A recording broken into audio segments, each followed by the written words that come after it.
I was standing in my son's doorway, dripping rain onto his marble floor, holding a baby blanket I'd spent 3 days knitting with my swollen, bandaged hands, when I heard my daughter-in-law say, "God, I hope Grandma doesn't come today."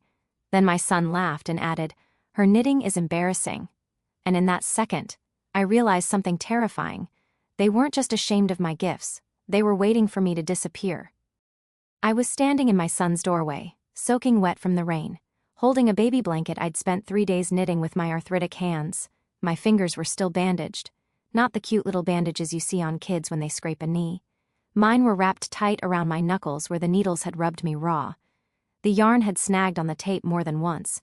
I'd had to stop, peel it back, wipe away the sting and keep going anyway. Because that blanket wasn't just yarn. It was love. It was hope. It was me trying, again, to be something my son still wanted in his life. The blanket was soft blue and white, with a pattern my own mother taught me when I was young and still had smooth hands. Every stitch felt like a small prayer for the baby boy I hadn't even met yet. My grandson, little Tommy, 2 months old, 2 months of excuses, 2 months of not a good time, Mom, 2 months of Amanda's tired, 2 months of the baby sleeping, 2 months of maybe next week, and every time Jake said it, I told myself, he's busy, he's a new dad, he still loves me. I told myself those things because the truth felt too sharp to hold. But today they did finally said yes. Jake had called and said, "Mom, Amanda thinks it might be okay for you to visit this weekend. Just for a few hours. Just for a few hours." As if I was a guest, not his mother. As if I was some neighbor dropping by with a casserole. But I didn't care. I would have taken 5 minutes. I would have taken 1 minute. I would have taken one look at Tommy's tiny face and counted it as a blessing. So I drove 6 hours through a storm that made the sky look angry. Rain came down in sheets. My old windshield wipers squeaked like tired birds, barely clearing my view. My hands ached on the steering wheel. My back cramped. My knees screamed every time I pressed the pedal. But I kept going, because I was finally going to meet him. I was finally going to hold my grandson. And as I pulled into their neighborhood, I felt that strange mix of pride and distance. The houses were huge, shiny, perfect. The lawns looked like someone combed them. The driveways were wide and clean. Expensive cars sat like trophies under covered garages. Jake had done well for himself. I wanted to be proud. I was proud, but I also felt small, like I didn't belong there. I looked down at my coat. It was neat, but old. I looked at my hands, swollen, knuckles, bandages, thin skin. I told myself, "Stop it, Maggie. He's your son. You belong wherever he is." I grabbed the gift bag and stepped out into the rain. The wind slapped water into my face like cold fingers. I hurried up the curved walkway, my shoes slipping slightly on the stone. By the time I reached the porch, my hair was damp and my shoulders were soaked through. But I was smiling. I was actually smiling, because I truly thought, this was going to be a good day. The front door was unlocked. That surprised me, but it also warmed me in a strange way because when Jake was little, he used to leave the door unlocked for me. Even as a teenager, he'd do it. Like some quiet message that said, "This is still your home too, Mom." For a moment, standing there with the rain dripping off my sleeves, I let myself believe maybe that message still existed. I pushed the door open carefully, slowly, trying not to make noise. Inside was warmth, soft lighting, a beautiful marble entryway that made my wet shoes feel like an insult. Water dripped from my coat onto their spotless floor, and my first instinct was to apologize to the house itself. I should have called out right then.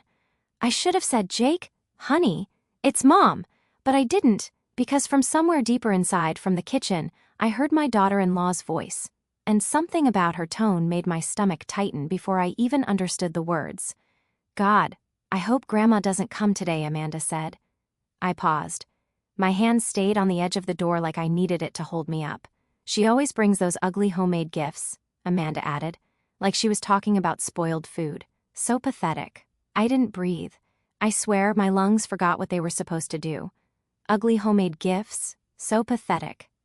My eyes dropped to the gift bag in my hand, the bag with the blanket I'd made with 3 days of pain, 3 days of swollen fingers and sleepless nights and whispered prayers. My heart stuttered like a scared animal. I told myself, maybe she's joking. Maybe you misheard. Maybe she meant something else. But then, I heard my son laugh. Not a nervous laugh, not an awkward laugh, a real laugh, like he agreed. "The knitting thing is so embarrassing," Jake said. "My friends see her stuff and think we're poor or something." My chest went cold. It was like someone opened my ribs and poured ice inside me. I stood there, frozen, rainwater pooling around my feet, holding 3 days of love in my hands, and listening to my own child talk about me like I was a problem. Amanda kept going.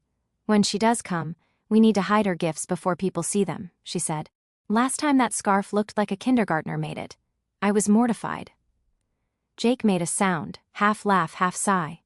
"I know," he said, "and she takes forever to explain every little detail about how she made it, like anyone cares." They both laughed again, and I felt something crack inside me, not like a loud shatter, more like a quiet break, like a thread snapping. They weren't just insulting my knitting. They were insulting me. They were insulting the only way I still knew how to show love, without feeling like I was begging for space in their lives. Amanda's voice turned casual, almost bored. "At least she won't be around much longer," she said.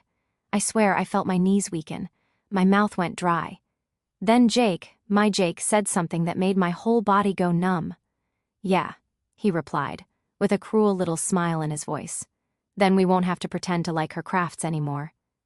I couldn't move. I couldn't speak. I couldn't even blink properly. Because the words didn't just hurt. They changed something. They changed the shape of the world. They changed who my son was in my mind.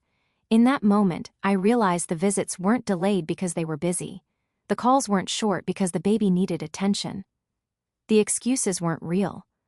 They were managing me, like a problem, like an old piece of furniture they didn't want, but couldn't throw out yet because it would look bad to the neighbors.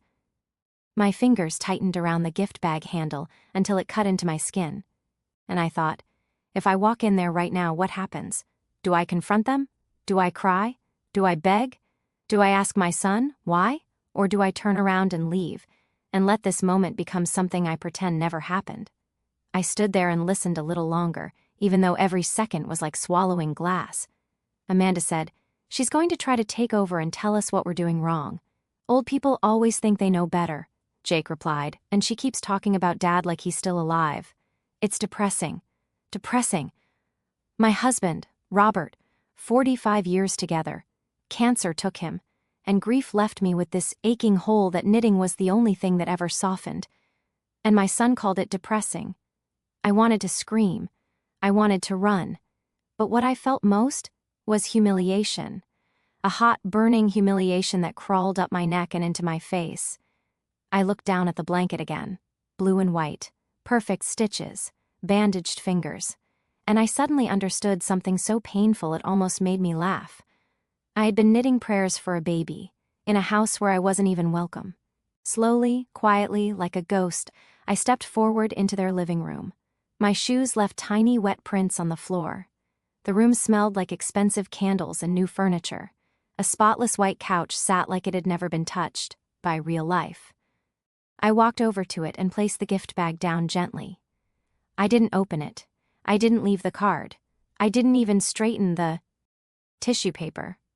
I just set it down like the unwanted burden they clearly thought it was. Then I turned around, and I walked back to the front door. My hand trembled as I reached for the handle. Behind me, their laughter continued, light, careless, cruel. They didn't know I was there. They didn't know they'd just shattered something they would never be able to put back together. I stepped outside. The rain hit my face again, harder this time, and it almost felt good, like the storm was the only thing that understood what I felt. I walked back to my car, sat behind the wheel, and stared at the house. And I whispered, barely moving my lips, "You think I'm pathetic." My voice shook. "But you have no idea who you just underestimated. Because here's the part Jake and Amanda didn't know. They looked at my old coat and my bandaged hands and my coupon habits and my little apartment, and they assumed I had nothing. They assumed I was powerless. They assumed I was just waiting for life to end. But as I turned the key in the ignition, something else started to grow inside me. Something that wasn't tears. It was clarity. It was resolve. It was the kind of calm you feel right before you do something that changes everything. And as I drove away from that perfect house in the pouring rain, I made a decision. A quiet decision. A dangerous decision. A decision that would cost them far more than a blanket. Because if they wanted to treat me like I was already gone, then fine. I would show them exactly what life looks like when the woman you underestimated finally stops trying to please you. And what they didn't realize, what they couldn't even imagine, was that the next phone call they made to manage me would be the phone call that started their downfall. I didn't slam the door. I didn't cry out. I didn't confront them. I simply turned the handle, stepped back into the rain, and walked away. My legs felt heavy, like they didn't quite belong to me anymore.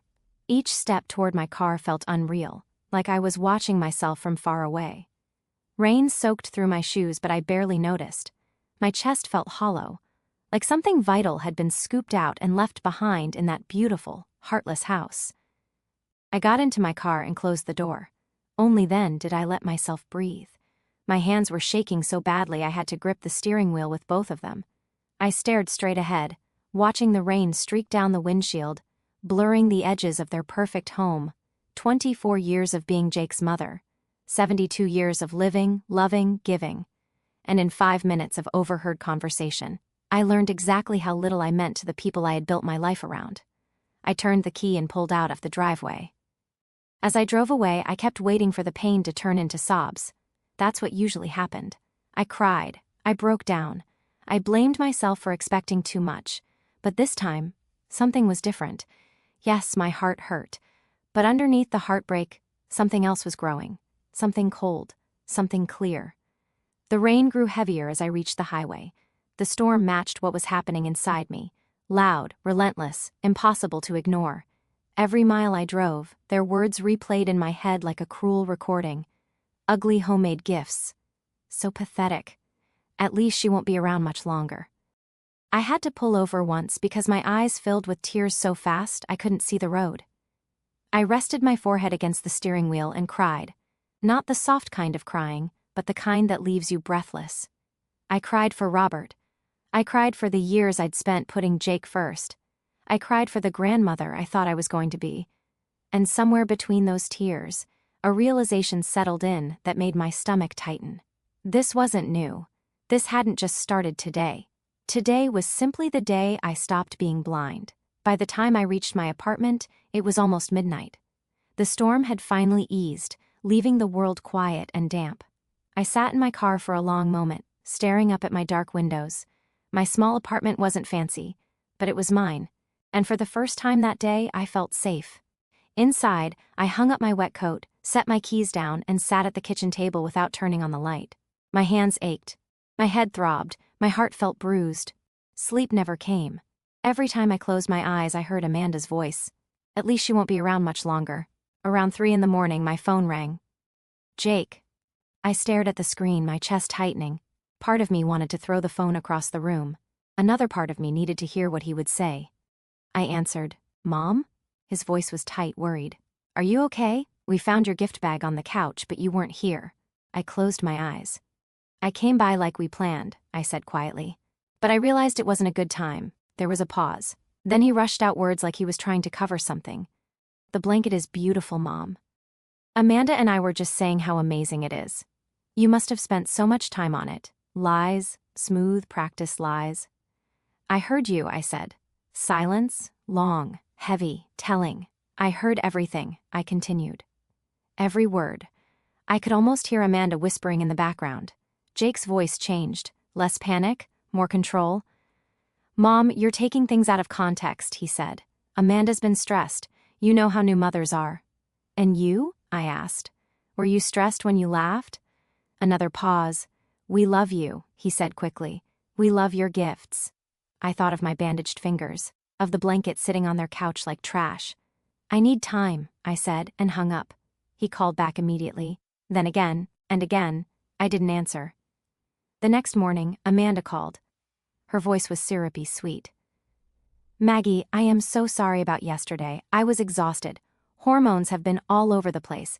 That blanket is absolutely gorgeous. Tommy looks precious in it. Each word felt rehearsed. I'd love for you to come back this weekend, she added. We can take pictures with Tommy, make this right. Something in her tone made my skin prickle.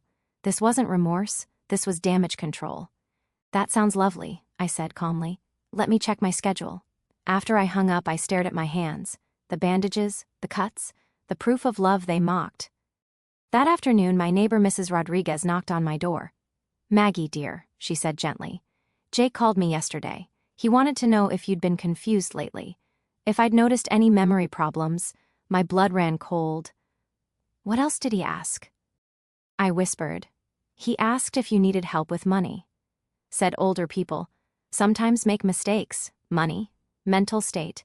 Suddenly, everything clicked into place. They weren't just embarrassed by me. They were preparing for my death. Or worse, preparing to take control before then. After Mrs. Rodriguez left, I sat down and did something I should have done a long time ago. I called my lawyer and my financial advisor because I was done guessing, and I was done trusting people who were already counting what they thought would be theirs. As I hung up the phone, a strange calm settled over me. They thought I was weak. They thought I was confused. They thought I was waiting quietly to fade away. They had no idea that the woman they dismissed as pathetic had spent 30 years working with money, contracts, and people who lied with polite smiles. They had no idea that the next few days were going to change everything. And as I looked at my reflection in the dark window, I whispered something I hadn't said out loud in years. Not anymore. Because the grandmother, they underestimated, was finally done being quiet. By the time Monday morning came, my heart didn't feel softer. It felt sharper. Like grief had burned off and left something steadier underneath. I sat at my small kitchen table with a cup of tea I barely touched, staring at the bandages on my fingers. The swelling had gone down a little, but the ache was still there. That ache was familiar. I'd lived with it for years. What I wasn't used to was the ache in my chest, the one that came from realizing the people you loved were only being kind because they needed something. My phone buzzed again. "Jake." I didn't answer. 2 minutes later, another call. Then a voicemail. I didn't even have to play it to imagine what it said. "Mom, please. We didn't mean it like that." Amanda stressed. You know how she is. But I wasn't angry anymore in that wild, shaky way. I was calm, and that calm scared me, because calm meant I was thinking clearly. That afternoon, I went to see my lawyer. William Patterson had been Robert's and my attorney for over 20 years. He'd handled our estate planning, our insurance paperwork, all the boring things couples do when they're trying to protect each other. When I walked into his office, he stood up immediately. "Maggie," he said, frowning with concern, "you sounded upset on the phone." I sat down, folded my hands carefully on my lap, and looked him straight in the eyes. "I need to know exactly what my son thinks he's getting when I die," I said. The words came out so cleanly that even I surprised myself. William blinked. "That's direct. It's necessary," I replied, "because I think Jake and Amanda have been planning my future without me." William didn't laugh. He didn't tell me I was overreacting. He leaned forward like a man who'd seen this kind of thing before. "All right," he said calmly, "start from the beginning." So I told him. The rain. The unlocked door, the kitchen voices. Amanda calling me pathetic, Jake laughing. The line about me not being around much longer. Then I told him about the calls afterward, the quick lies, the sweet apology that didn't feel real. Mrs. Rodriguez telling me Jake asked about my memory, about my money. When I finished, William's expression wasn't shocked. It was serious. "Maggie," he said slowly, "it sounds like they're building a narrative." "What kind of narrative?" I asked, though I already felt the answer. "One that suggests you're confused," he said, "that your memory isn't reliable, that you might not be capable of managing your own affairs." My stomach tightened. "Why would they do that?" I asked, even though my hands were already turning cold. William held my gaze. "Control," he said. "Control over money, over decisions, over you." The word hung in the air between us like smoke. I took a slow breath. "Show me the numbers." William nodded, opened a thick folder with my name on it, and slid several documents across the desk. "Here's your current estate picture," he began. He spoke in a steady, professional voice, but I could hear the concern underneath it. "Your liquid assets, checking, savings, and the remainder of Robert's life insurance, are around $230,000. I nodded. That part I knew.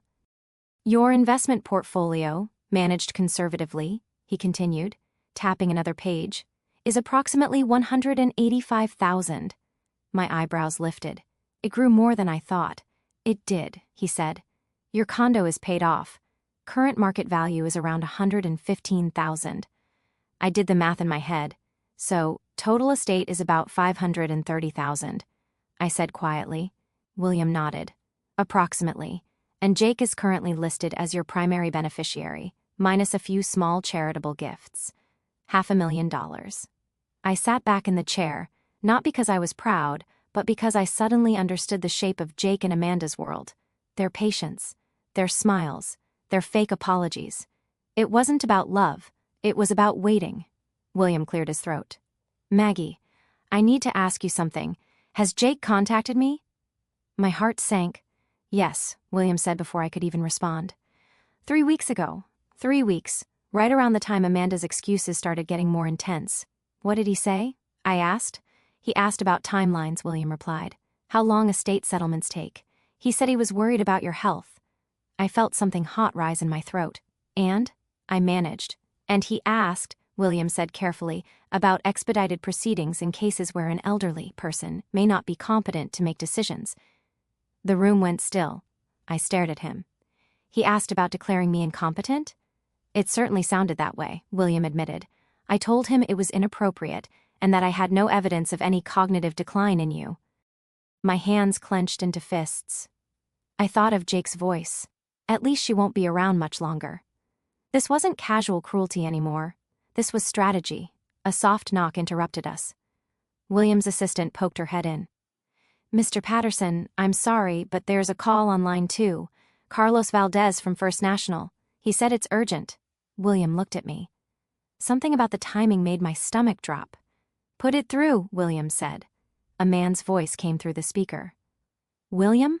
This is Carlos Valdez. I'm calling about the Patterson mortgage application. Mortgage. My heart started pounding. They listed Maggie as a reference, Carlos said, and indicated she would confirm an expected inheritance. They're applying for a $700,000 mortgage. $700,000. I felt dizzy, Carlos continued. They claimed the inheritance would be $800,000 to $1 million, expected within the next few years. I stared at the desk like it might tilt. They inflated my estate. They predicted my death. They used it like collateral. William's voice hardened. Carlos, I need to clarify something immediately. No inheritance timeline exists, and the values you've been given were not authorized by my client. There was a pause on the line. I see, Carlos said quietly. That changes the application significantly. When the call ended, my hands were shaking, but my mind was strangely clear. They weren't just waiting for me to die. They were borrowing against it, planning their future around it. And then, William said something that made it even worse. There's more, he added, looking uncomfortable. Last week, a private investigator called my office. Asked about your assets and your mental state. My breath caught. A private investigator, I repeated. William nodded. I traced it back to a law firm that specializes in elder competency cases. My stomach turned. Jake hired someone to investigate me, to build a case, to take control. I sat there, staring at my bandaged hands, and suddenly the betrayal wasn't just emotional. It was legal. It was financial. It was planned. And in that moment, something inside me snapped into place like a lock. I looked at William. I want to change everything, I said. William hesitated. Maggie, you're upset. No, I said, and my voice was steady. I'm awake. He studied me for a long second, then nodded slowly. All right, he said. Tell me what you want. I leaned forward. And for the first time since that rainy doorway, I smiled. Jake and Amanda wanted to manage me, I said softly. So let's show them what happens when the woman they underestimated finally starts managing back. William didn't rush me. He didn't lecture me. He didn't say, "You'll regret this." He simply slid a yellow notepad toward himself, picked up his pen and said, "All right, Maggie, walk me through what you want to do." For a second, I stared at the framed photo on his bookshelf, Robert and I on our anniversary smiling in the kind of way only long marriages understand. My throat tightened. Robert had planned so carefully for my future. He'd wanted me protected. And now, the very people we planned to help were trying to turn that protection into a weapon against me. I turned back to William. I want Jake removed, I said. William's pen stopped. Completely? He asked. Completely, I repeated. No small percentage, no token amount, no loopholes. William exhaled slowly. That's a serious decision. So was hiring an investigator to question my sanity, I replied. So was lying to a bank about my death. William nodded. Okay, continue. I swallowed. I want most of my estate to go to the library program, I said. The children's reading program. I want it in a trust so it's protected and used for exactly what I intend. William's eyebrows lifted. That's generous. It's purposeful, I corrected. That program gave me something to live for after Robert died. Those kids listen to me. They smile at me. They don't treat me like an embarrassment. He wrote quickly. And I want a fund for my knitting circle, I added, so we can keep making blankets for NICU babies and scarves for the homeless shelter. People who actually appreciate handmade love. William kept writing. And Jake? He asked gently. I sat very still. Jake gets my recipe box, I said, the one from my mother, and a letter. A detailed one. William's pen paused again, then continued. I want the letter to explain everything, I said. What I heard, what they did, what they tried to do. I want it clear that this decision was mine, made while I was sound of mind. William nodded, but his expression stayed serious. That's wise, especially if they challenge the will. They will, I said immediately. William looked at me. You think so? I gave him a tired smile. Jake and Amanda don't accept no. They accept what benefits them. There was silence for a moment, and then William sat back. Maggie, he said carefully, we should also consider adding medical documentation, a cognitive evaluation. Not because you need it, because you don't, but because it protects you if they claim you're not competent. I stared at him. The idea felt humiliating. But then I remembered Mrs. Rodriguez's face when she said, Jake called asking about your memory. They were already planting seeds. Do it, I said. I'll do whatever protects this. William nodded, then began pulling out forms and organizing documents like a man preparing for battle. And that's what it felt like. Not revenge in the loud, dramatic way, but a quiet war over my dignity, my autonomy, my life. By Thursday, the new will was drafted. William read it out loud, line by line, giving me time to stop him if anything felt unclear. He watched my face the entire time, like he was documenting my calm. When I signed, my hand didn't shake. That surprised me. 4 days ago, I was sobbing in my car, broken. Now I was signing papers that would erase my son from my financial future. The old Maggie would have been crushed by guilt. But the new Maggie, the one who overheard the kitchen conversation, understood something I never wanted to understand. Love without respect isn't love. It's a leash. When we finished, William filed everything immediately. As I stood to leave, he touched my arm gently. Maggie, he said, you're doing the right thing. I nodded, but I didn't speak. Because the truth was, I wasn't done. The will was the shield. Now I needed the warning. The first crack in their perfect plan. That afternoon, I called Carlos Valdez at First National. He answered on the second ring. Maggie, I was hoping you'd call back. Carlos, I said calmly, I need to make something official. His tone shifted. Of course. My son and his wife do not have permission to use me as a reference, I said. And I want you to document, in writing, that I have no intention of leaving them an inheritance. Silence. Then Carlos exhaled slowly. That's significant. Yes, I replied. And I also want it noted that any claims they made about the value of my estate or timeline were unauthorized and inaccurate. I'll document everything, Carlos assured me. This will affect their application. That's the point, I said quietly. When I hung up, my heart hammered, but not with fear, with relief, because for the first time in months, I wasn't waiting. I wasn't hoping. I was acting. Then I drove to the library. The rain had stopped, leaving the streets shiny and clean. The sky looked pale and tired, like it had cried itself out. Inside the library, the familiar smell of old pages wrapped around me like comfort. Janet, the head librarian, spotted me immediately. Maggie, she said brightly, I'm so glad you're here. Her warmth almost made me cry again. Almost. Janet, I said, can we talk privately for a moment? She led me into her office, and I told her, carefully, that I'd updated my estate plans and wanted to support the children's reading program in a bigger way. Janet's eyes widened, and her hands flew to her mouth. "Maggie, are you serious?" "I am," I said. "But there's one condition." "Anything," she said quickly.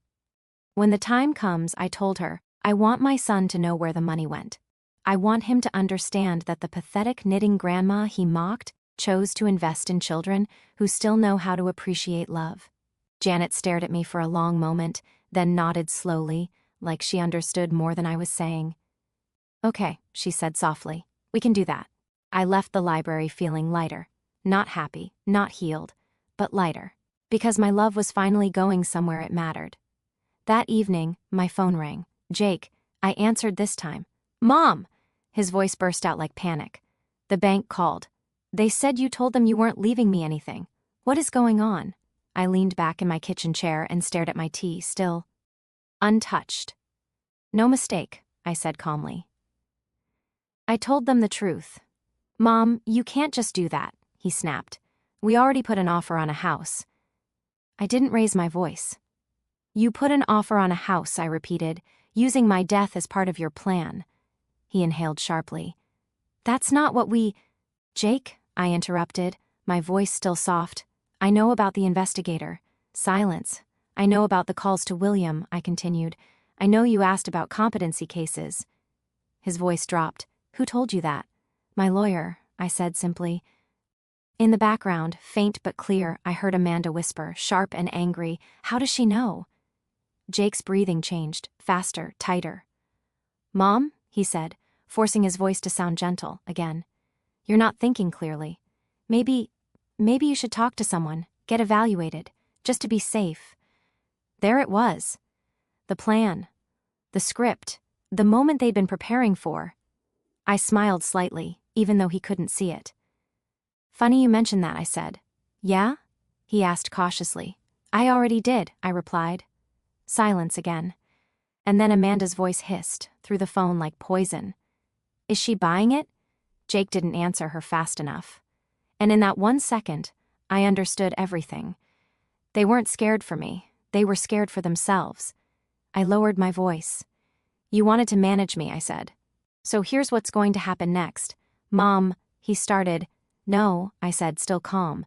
"You don't get to cut me off from my grandson, mock me, plan my incompetence, and then demand my money like it's owed to you." His voice rose, frustrated now. "We can fix this. We can talk. We'll apologize." I let the silent CE stretch, just long enough for him to feel it. Then I said the words that made the air change. "It's too late," I told him. And as I hung up the phone, I realized something powerful. Their plan had already cracked, and the sound of that crack was the sweetest thing I'd heard in a very long time. Friday morning, Amanda called again. But this time, her voice wasn't sweet. It wasn't polished. It was tight, impatient, like she was running out of time. "Maggie," she said, skipping every polite word, "we need to talk about this weekend." I sat at my kitchen table, calm as a still lake. I already knew what was coming. People like Amanda only play nice when it works. The second it stops working, the mask slips. "Oh?" I replied gently. "What about it?" "I think it's better if you don't come after all," she said quickly. "Things are still sensitive." I almost smiled. Because there it was again. Control. They didn't want me near Tommy unless it benefited them. They didn't want me in their home unless I was quiet and grateful and easy to manage. "I see," I said. "And why exactly is it better?" Amanda sighed like I was slow. "Because last time you misunderstood what you heard," she said, emphasizing the word misunderstood like she was training a dog. "And sometimes, when people get older, they misinterpret conversations." My fingers tightened around my teacup. Not because I was hurt, because I was disgusted. "Misinterpret?" I repeated softly. "Yes," she continued, her tone sharpening. "We don't want you getting upset over nothing again. We think it would be better to wait until you're feeling more stable before you visit Tommy." Stable. That's what you say about someone who can't be trusted with reality. That's what you say when you're laying the foundation for she's confused, she's not well, she shouldn't make her own decisions. I leaned back in my chair and spoke slowly, sweetly. like the old Maggie she expected. "That's very considerate of you," I said. Amanda relaxed instantly. I could hear it. She thought she'd won. "Yes," she said, sounding relieved. "We love you, Maggie. We just want what's best for everyone." Behind her voice, faint but clear, I heard Jake's voice in the background. "Is she buying it?" Amanda must have covered the phone, she thought. But I heard her anyway. "Yeah," she whispered back. "She's backing down. We just have to manage this until she dies and leaves us her money. Then we won't have to deal with any of this drama." There was a quiet click. Not from the phone, from inside me. Because in that moment, it wasn't heartbreak anymore. It was confirmation. They weren't making careless comments. They were planning my end like it was a business deal. I set my teacup down gently, the way you would set down something fragile. And I said into the phone, calm as a whisper, "Amanda? Yes?" she replied, instantly switching back to fake sweetness. "Thank you," I said. "For what?" she asked, confused. For saying it clearly, I replied. There was a pause. "What do you mean?" she said, and I heard a crack in her control. "I mean now there's no confusion," I said softly. "No misunderstanding, no out of context. You just told me the truth." Her breathing changed. "Maggie," she began, but I didn't raise my voice. I didn't argue. I didn't beg. I just said the sentence that made the air turn cold. "I heard you," I told her. Silence, long silence. Then her voice returned, sharper than I'd ever heard it. You were listening?" "I've been listening, for a while," I said. "Not just to words, to patterns, to motives. To what you both really want." "Okay," she said quickly, voice panicked, now. "You're twisting things again. That's not—" "Jake, take the phone." A muffled sound. Then Jake, "Mom," he said, trying to sound steady, but the fear was right there under his words. "Let's just calm down. We can talk about this." I almost laughed at the irony. Now he wanted calm. Now he wanted conversation. When I was the one crying in the rain, he didn't want to talk. He wanted me quiet, managed, controlled. "Talk about what?" I asked gently. "About everything," he said. "You're upset and we don't want you making decisions when you're emotional." There it was again. The setup, the trap. My voice stayed soft. "Jake," I said, "I'm not emotional." He hesitated. "I'm educated," I continued, "and I'm protected." His breath caught. "I spoke to William," I added, "and Carlos, and I've documented everything. Mom—" His voice shook now. "What are you doing?" I looked at the photo of Robert on my shelf. I thought of my bandaged fingers. I thought of Tommy wrapped in that blanket they called pathetic. And I said the words that finally ended their game. "I'm removing myself from being your safety net," I told him. "Financially, legally, emotionally." Jake's voice rose. "You can't do that. We're family." "You used the word family like a lock," I said quietly. "But family doesn't mock love. Family doesn't plan someone's incompetence. Family doesn't borrow money using a living person's death." In the background, I heard Amanda crying now. Real crying, not fake. "Mom, please," Jake said. "We're sorry. We didn't mean it." "You did mean it," I replied. "You just meant it privately." He swallowed hard. What do you want?" he asked, voice breaking. That question was the most revealing thing he'd said all week. Not, "How can I fix this?" Not, "How can I make it right?" But, "What do you want?" Like this was a negotiation. I inhaled slowly. "I want you to learn," I said, "that love isn't pathetic, and it isn't a tool you use until someone dies."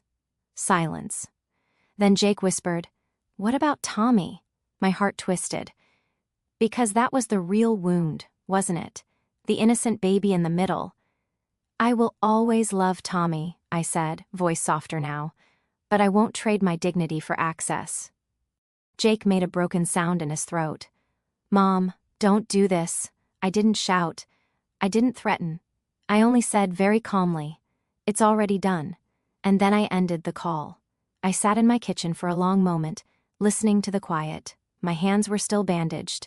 My heart was still bruised. But I felt something I hadn't felt in months. Freedom. Because for the first time, I wasn't begging people to value me. I was choosing people who already did. And that's when I realized the real revenge wasn't ruining them. It was removing their access to what they thought they owned. my love, my money, my life. And as I looked down at my hands, the same hands they mocked, I whispered one final truth to the empty room. Love made with these hands was never pathetic. It was just wasted on the wrong people. The weekend after that call felt strange. Not because everything was calm, but because for the first time, the calm was mine. No more waiting for Jake to invite me. No more checking my phone with that hopeful, foolish feeling. No more rehearsing what I would say to sound easy and pleasant, like my love needed to be packaged nicely to be accepted. I went to the library on Tuesday like I always did. The kids were gathered on the rug, legs crossed, faces bright. They looked at me like I mattered, like my voice was something they wanted to hear. And when I opened the book and began to read, I felt my chest loosen for the first time in weeks, because these children didn't care that my coat was old. They didn't care that my hands were swollen. They didn't care that my gifts weren't expensive. They cared that I showed up. They cared that I loved them. After story time, a little girl with curly hair tugged on my sleeve and asked, "Miss Maggie, will you teach me how to make a scarf?" I smiled. "Yes," I told her, "I will." That afternoon, I went home and called Ruth from my knitting circle. "Ruth," I said, "how would you feel about starting a class? For kids?" Ruth's laugh was warm. "Maggie, I'd feel like we've been waiting for you to suggest it. So we planned it. Simple, quiet, real. And in planning it, I realized something that made tears sting my eyes. This was exactly what I wanted to do with Tommy someday. Sit with him, show him how to make something with his hands, read to him, laugh with him. Jake and Amanda had taken that from me, but they couldn't take what I did next, because now I was building something new. Something that didn't depend on people who only valued me when they needed something. Wednesday morning, my lawyer called. "Maggie," William said, "the updated will has been filed. Everything is properly documented. Your evaluation appointment is confirmed for next week. It's purely protective." "Thank you," I replied. "And one more thing," he added. Carlos from First National called again. "Jake and Amanda's mortgage application is collapsing." I closed my eyes. Not out of satisfaction. Out of relief. Because it meant my name wasn't being used anymore like a credit card they hadn't earned. "They're upset," William said carefully. "They may try to contact you again." "Let them," I said softly. "I've heard enough." Friday night my phone buzzed. "Jake." I stared at it for a full 10 seconds before answering. "Mom," he said, and his voice sounded wrecked. "Please, we need to talk." "Talk," I repeated, "or negotiate." He inhaled sharply, like I'd slapped him with honesty. "We lost the house," he said quickly. "The bank denied the loan. Amanda's parents are furious. Apparently they were told things that aren't true. Everyone thinks we lied. I stayed quiet. Because he did lie. And now his lie had a price tag." "Mom," Jake continued, voice breaking, "we didn't mean for it to go this far." I finally spoke. "Jake," I said gently, "you did mean for it to go far. You just meant for it to go far for me, not for you." Silence. Then he whispered, "What do you want?" That question again. What do you want? Like love was a deal. Like forgiveness was a transaction. "I want you to understand something," I said. "But I don't think you're ready to understand it yet." He started crying then. Real crying. Not polished, not controlled. "I'm sorry," he said. "I messed up. We both did. Amanda pushed and I let her. I didn't stop it. That sentence should have mattered. It should have melted me. But it didn't. Because I could still hear his laugh in the kitchen. I could still hear embarrassing. I could still hear not be around much longer. And I finally understood. Apologies that arrive after consequences aren't always remorse. Sometimes they're panic. "I'm glad you're sorry," I said calmly. "But being sorry doesn't undo what you tried to do." "We didn't try to," he began. "Yes," I cut in gently. "You did. You called my neighbor asking about dementia. You asked my lawyer about competency. You used my inheritance like a stepping stool to climb into a bigger life." Jake sobbed quietly. "Mom, please," he whispered. "At least, let me bring Tommy. Let you see him, please." My heart squeezed so tight it hurt. Because Tommy was innocent. Because Tommy didn't ask to be born into a family that treated love like a burden. I swallowed. "I'll think about it," I said. And I hung up. 3 weeks later, there was a knock at my door. It was a quiet knock, not confident, not entitled. I opened the door and saw Jake standing there holding Tommy. Jake looked smaller, like the arrogance had been drained out of him.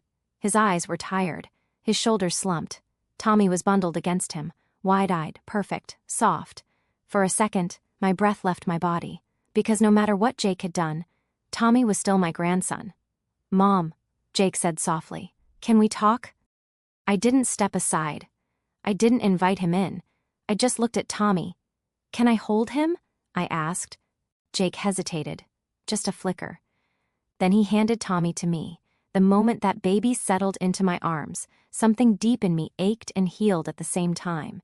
His little face was warm, his cheeks were soft, his eyes, oh God, his eyes looked like Robert's. I blinked hard. And then I noticed something. Tommy was wrapped in it. The blanket. The blue and white blanket I'd spent 3 days knitting with bandaged fingers. The blanket they called pathetic. I looked up slowly at Jake. "He's wearing it," I said. Jake nodded, voice rough. "Amanda." She finally understood. She said, "It's beautiful." She said she was wrong. I stared at the blanket for a long moment.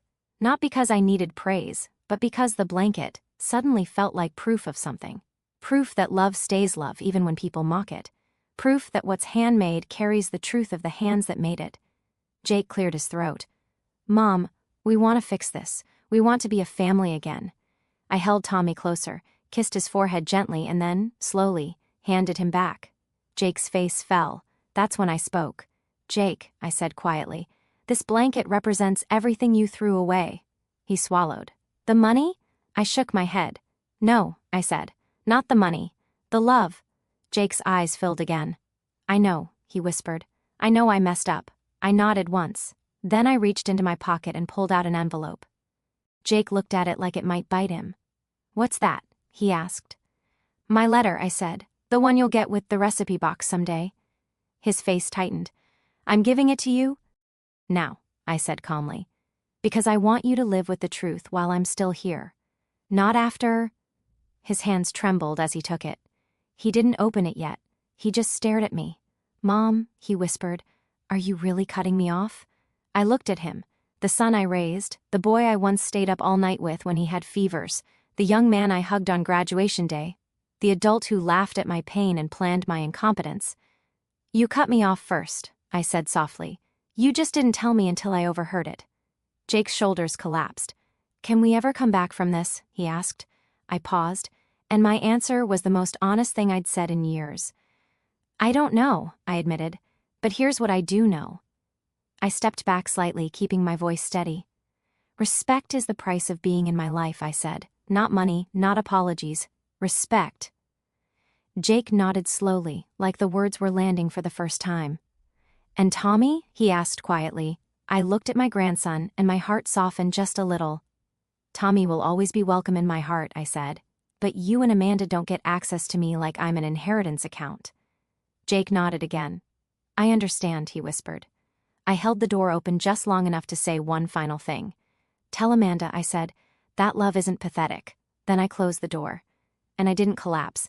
I didn't panic. I didn't regret. I sat down at my kitchen table and looked at my hands. The bandages were gone now. The skin was healing, just like the rest of me. That evening, I went to the library knitting class. Kids sat around the table, learning stitches, laughing when the yarn tangled. And I realized something, Angie, that felt like peace. My love didn't disappear because 2 people mocked it. My love simply found a place where it was valued. And that, to me, was the real ending. Not revenge, not destruction, but a lesson. Sometimes the best justice isn't hurting the people who hurt you. Sometimes the best justice is choosing where your love goes. Because love made with honest hands is never pathetic. It's powerful, it's rare, and it deserves the right home.